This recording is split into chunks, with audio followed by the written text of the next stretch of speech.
হিসেবে তাকে জান্নাত আদানের মালিক বানায়া দিবে। আরো জোরে বলেন সুবহানাল্লাহ।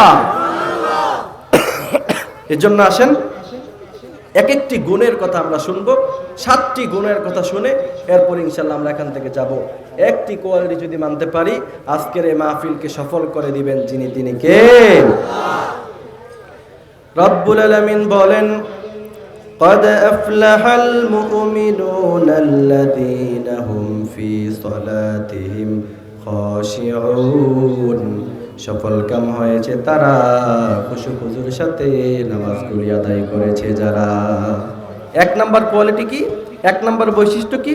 খুশু এবং খুজুর সাথে নামাজগুলি আদায় করবেন। বিশ্বনবী বলছেন, বুখারীর বর্ণনা, খুশু খুজুরের সাথে নামাজ কাকে বলে? বিশ্বনবী মসজিদে নববীর মধ্যে নামাজ পড়লেন, ডান দিকে এক সাহাবী দাঁড়িয়ে নামাজ পড়ছেন। বিশ্বনবী বলছেন, ও সাহাবা, তোমার নামাজ হয় নাই, তুমি আমার কাছে আসো, তুমি আবার নামাজ পড়ো। ওই সাহাবী আসলেন, আবারও তিনি নামাজ পড়লেন।